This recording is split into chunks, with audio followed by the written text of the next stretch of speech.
Hello! Toys. Laruan nga, laruan. Naalala ko lang kasi nung bata-bata ako na sobrang hilig ko sa laruan. Meron pa nga akong Barbie noon. Dalawa. Isang babae, isang lalaki. Pangalan ng babae, Savannah. Nung lalaki naman, Ken.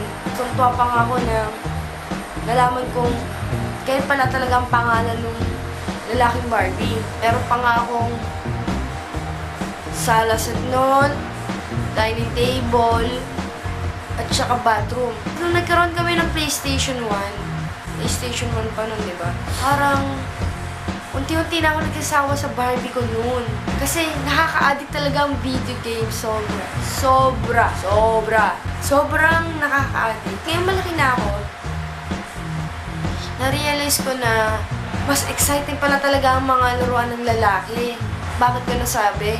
Tulad ng basketball, ng pellet gun, scooter, ng mga video games, kung ano-ano pa. Mas exciting siya kasi mas maraming involved na body movement. Parang more on action ba? Tulad ng basketball, di ba? Alam ko namang na meron na rin mga babae nag-basketball noon. Oo, may hilig ako nun sa basketball dati nung bata-bata ako. Pero hindi na ako marunong to. Saan pang basketball? Arcade na lang. Tsaka, tulad na lang ng pellet gun, di ba? Kunwari isipin mo, secret agent ka. Siyempre, itatago ako nun. Kasi secret agent nga eh. Ano kaya, kunwari, may zombie apocalypse, di ba? Siyempre, may tago-tago effect din yun. Magtatago ka sa mga zombie, di ba? Wow!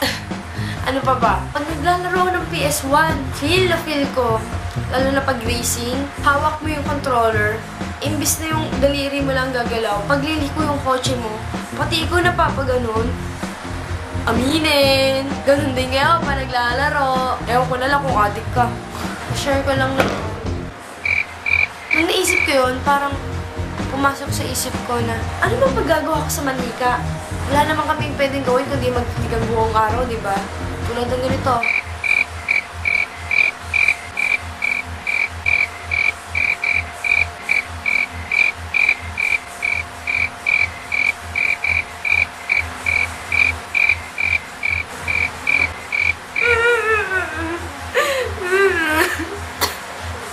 Ano kaya, pwede rin kami maglaro ng patagalan na hamulan, di ba? Hindi naman pwede na kausapin ko yun, di ba? Parang baka mabaliw ako. Hello! Hi! Hi!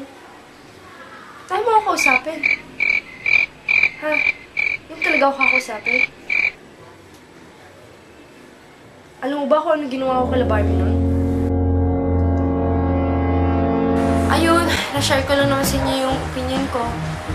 Kayo, ano ba sa tingin nyo? Ano bang, kaninong toys ang mas exciting? Sa boys ba o sa girls?